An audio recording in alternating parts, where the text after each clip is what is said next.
Indigo flight cancellation વચ્ચે મુસાફરોને રાહત આપતા સમાચાર।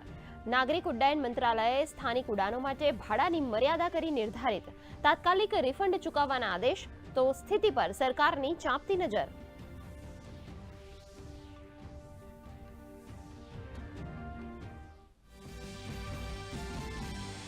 બનાસકાંઠામાં ગ્રામીણ અર્થતંત્રને મળશે વેગ। સહકાર મંત્રી અમિત શાહે Banas bio CNG Banas model પ્લાન્ટનું કર્યું લોકાર્પણ। કહ્યું આ પ્રોજેક્ટથી જિલ્લામાં ખેડૂતોને વધારાની આવક મળશે, સાથે ઉર્જા અને માટીના સ્વાસ્થ્યમાં આવશે ક્રાંતિકારી સુધાર।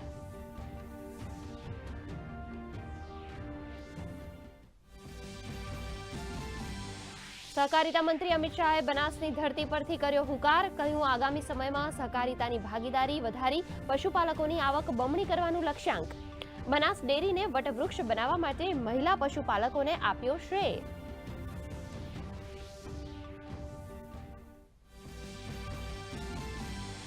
અગિયાર દિવસના પરિભ્રમણ બાદ રાષ્ટ્રીય એકતા પદયાત્રાની એકતાનગર ખાતે સંપન્ન। ઉપરાષ્ટ્રપતિએ કહ્યું એકતા યાત્રા દેશના જન અને મનને જોડવાનું માધ્યમ બની। તો મુખ્યમંત્રીએ યાત્રા દરમિયાન યુવાઓના જુસ્સાની કરી પ્રશંસા।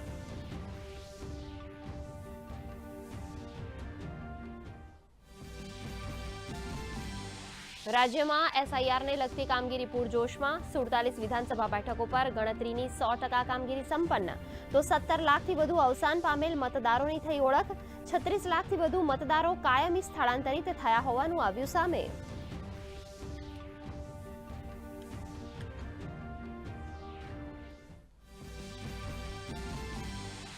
શિયાળાની શરૂઆત સાથે મહાનગરપાલિકાઓમાં વધતા પ્રદૂષણના સ્તર મામલે રાજ્ય સરકાર સતર્ક। પ્રદૂષણ નિયંત્રણ માટે 17 મનપાની 2600થી વધુ બાંધકામ સાઇટનું માત્ર 3 જ દિવસમાં કરાયું ઇન્સ્પેક્શન।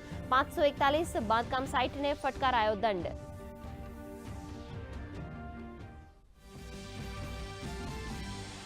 રાજ્યમાં ગગડ્યો ઠંડીનો પારો। 12.6 ડિગ્રી સાથે નલિયા સૌથી ઠંડુગાર। તો ડીસા અને વડોદરામાં લઘુત્તમ તાપમાન 14 ડિગ્રી નોંધાયું। ગાંધીનગર અને અમદાવાદમાં પણ અનુભવાયો ઠંડીનો ચમકારો।